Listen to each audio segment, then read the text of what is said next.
The New Testament lesson is from Acts 2 today, verses 42 through 47.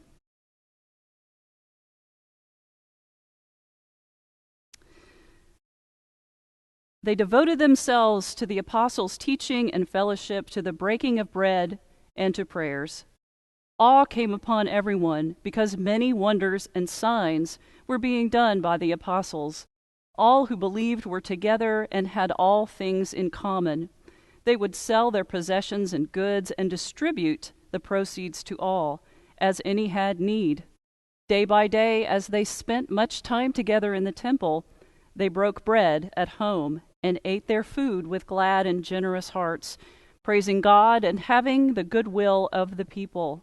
And day by day the Lord added to their number those who were being saved. This is the word of God for the people of God. Thanks be to God. Well, the book of Acts is written by Luke, we believe.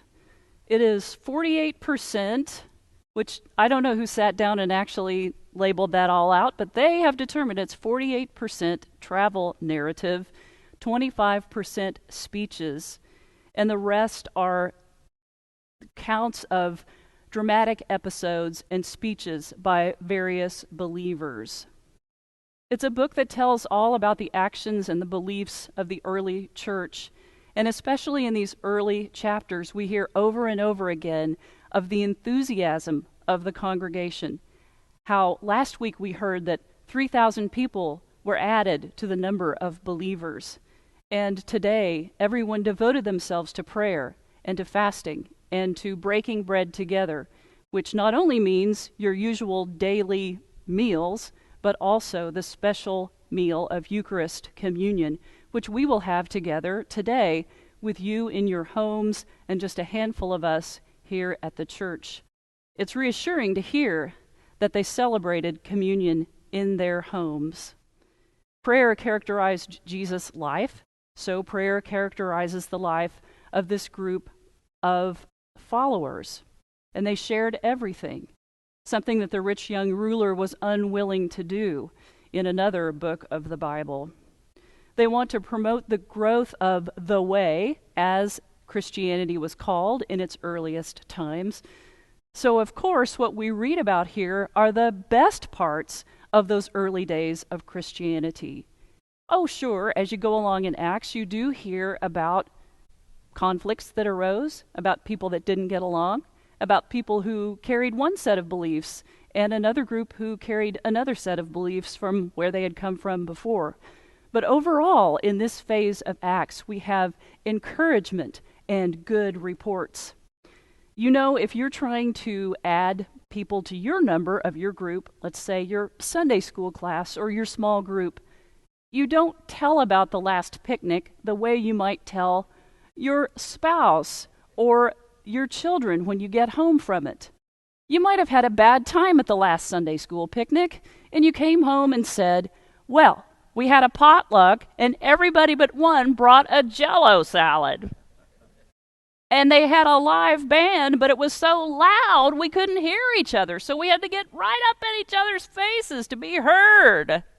And then to top it all off, it started raining right in the middle of it, and everybody had to run for cover. If you really wanted to gain new members, you would tell it like this. We had a picnic, and the tables were groaning with food. We had wonderful music, and people got really close while listening to it. And no one went away dehydrated. So we remember the best of what church is supposed to be, and now in this time of being separated, we remember the greatest of what it means to be a congregation.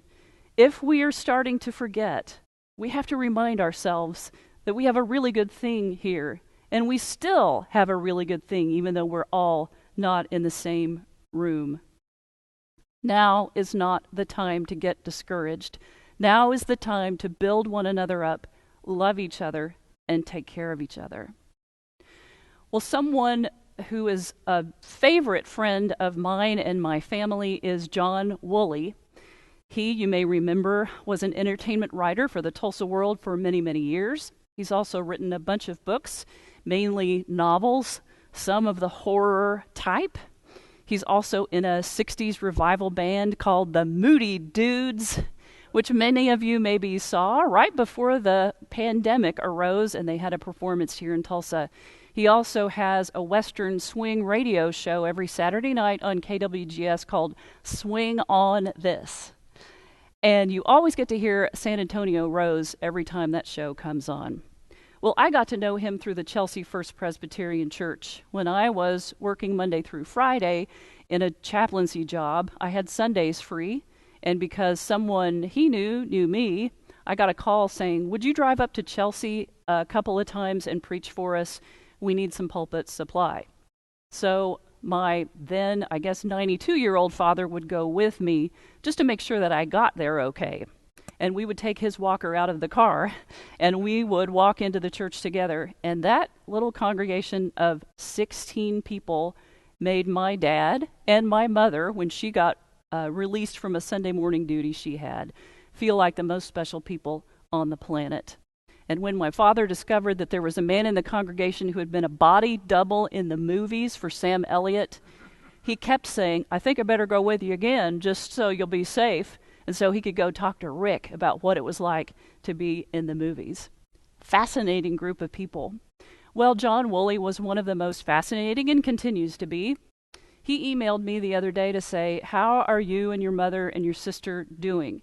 Here's how life in Chelsea is. Sounds like life up there is about the same as it is here. Everybody's staying home and trying to keep in touch with each other. But he said, it's interesting. I'm in this kind of sci-fi, pulp fiction world, and even in that world, I've had questions coming to me from people. Two main questions rise to the top. One of them is God punishing us with this virus? And then the second one, John said, was, how can there be a God if this is happening? I read that email and thought, that's too much for one sermon. But then I decided, why don't I look at that a little bit? So is God punishing us with this virus? And is there really a God? Are we doubting? How can there be a God if God allows a pandemic to happen and if it causes the deaths of over 1 million people? Well, let me ask you this.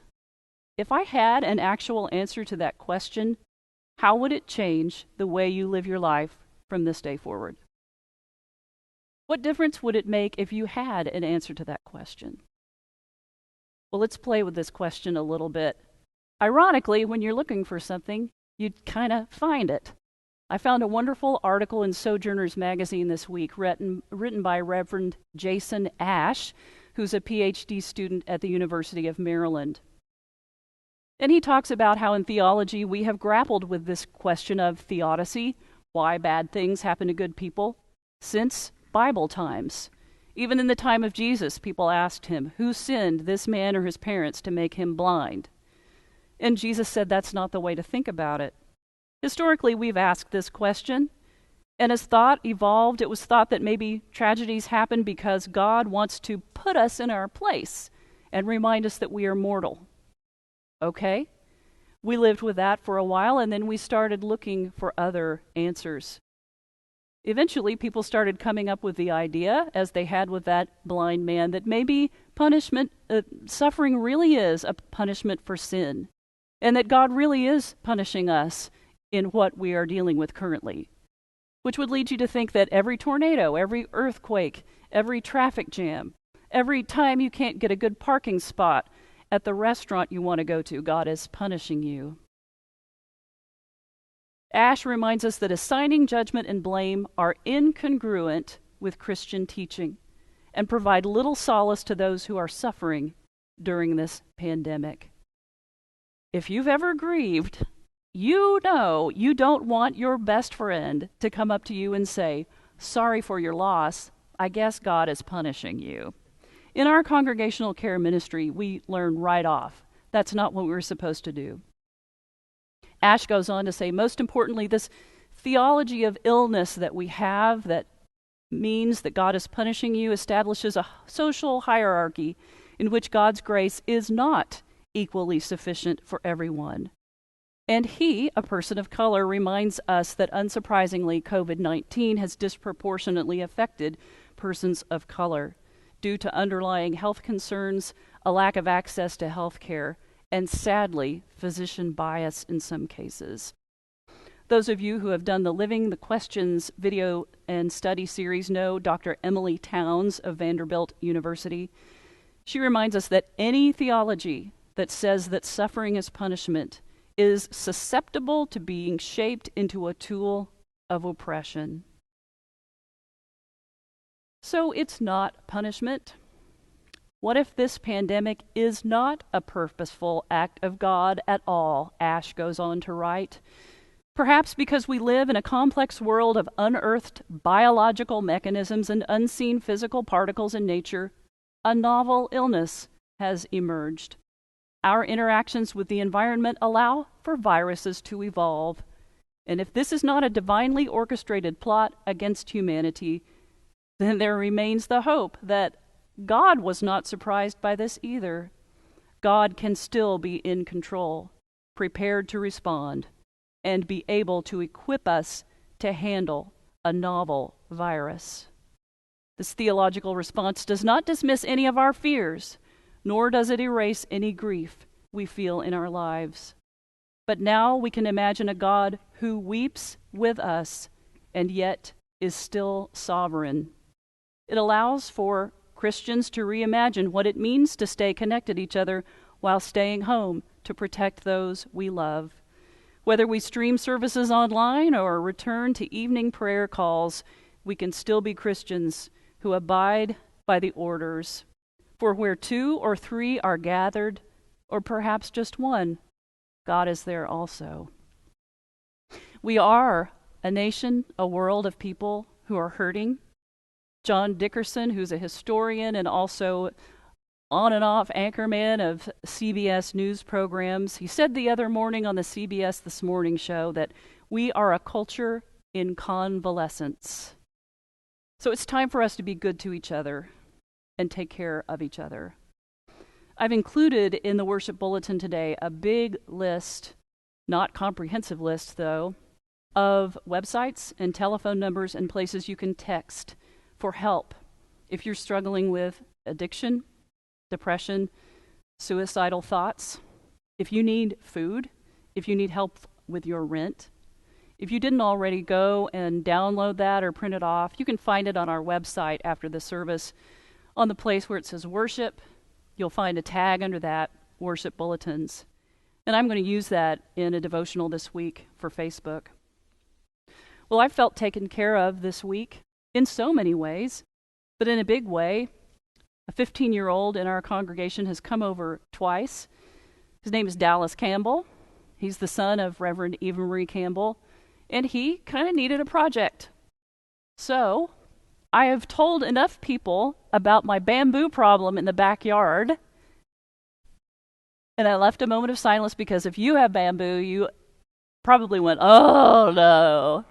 The Saturday morning gardening radio show that my mother listens to, every week someone calls in about bamboo, and the host just says, don't plant it, don't plant it. It's hopeless. There's nothing you can do. You will never get rid of it.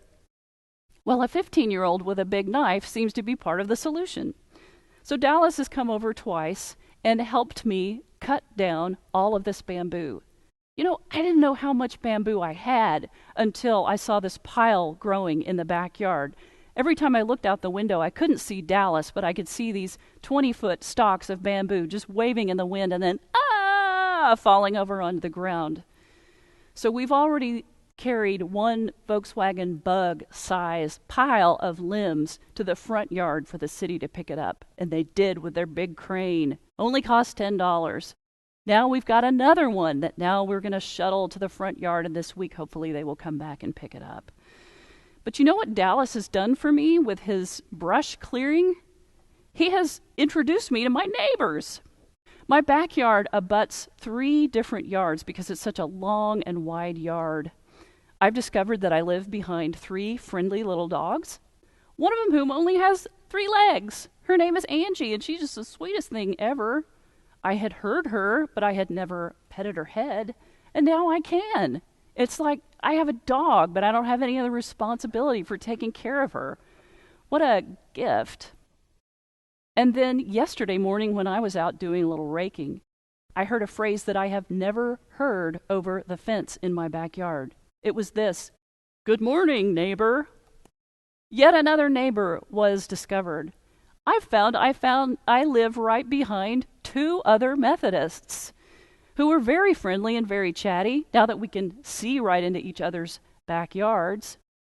The husband told me all about how long they'd lived there and who exactly planted the bamboo and who I have to have ill feelings against. Actually, it seemed like a good idea at the time, but the poor soul didn't know the truth about bamboo. Anyway, we visited for a while. He introduced me and my sister and my mom to his wife, whose father died this February. Little did I know we would have that in common. And sadly, her mother died last week. And she, like so many people, is unable to go through those natural, healthy rituals of gathering with extended family, having a funeral, feeling blessed by your church or community. So there we were, in the backyard, with our rakes and our shovels and our various gardening tools, talking about what an odd time it is and how distant we feel. So my new neighbor said at one point, "You know what my father loved to do? He loved to garden, and he taught me how to be a gardener." He, in fact, had planted seeds at his retirement village in the little garden that they allot for the residents who live there. He had just planted radishes before his health started to go downhill. "Would you like some?" And we said, "Well, sure. You've had time to harvest these radishes?" She said, "Oh, yeah." When he died and then when my mother died, one of our thoughts was, what about all the vegetables? So she ran into the house and came back with the most beautiful Ziploc bag full of the most beautiful round radishes I've ever seen in my life.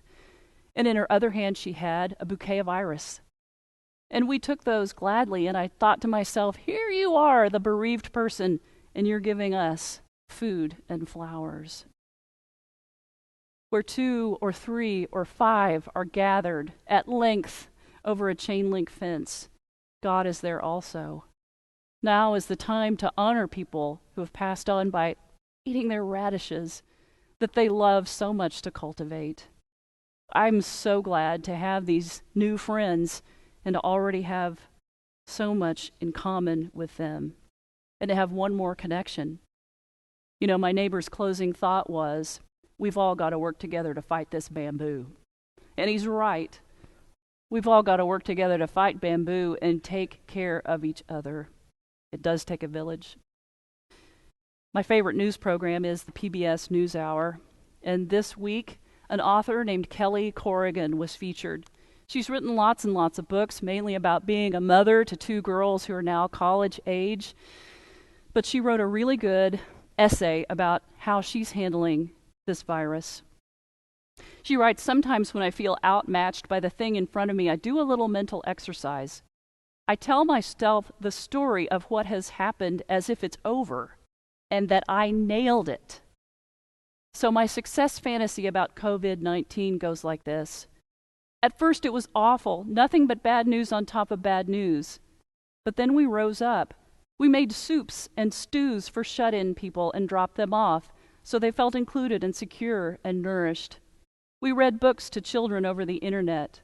We stepped outside at the end of the day and played music and clapped so that each of us knew we were not alone. We sent pizza and Chinese food to the ER to sustain both our hospitals and our restaurants. We called old friends and told them things we'd forgotten to say. I miss you. I still think of you. Remember that time? We all turned up, all of us, on our screens to keep businesses afloat. And in so doing, we're exposed to the more tender elements of our colleagues' lives. Pets and children were now, to our mutual benefit, in the frame. People figured out why they don't need fancy equipment to exercise. We stopped flying around and jumping into cars for no reason. Everyone planted things they could eat. We played cards with our families. We had long conversations. We identified what kind of learning can be delivered online. We discovered that teaching is the most complex, high-impact profession known to humans, and we started compensating our teachers fairly for their irreplaceable work. Everyone voted after the virus. Kids who lived through the virus valued science above all. They became researchers and doctors. We came finally and forever to appreciate the profound fact of our shared humanity and relish the full force of our love for one another. Amen.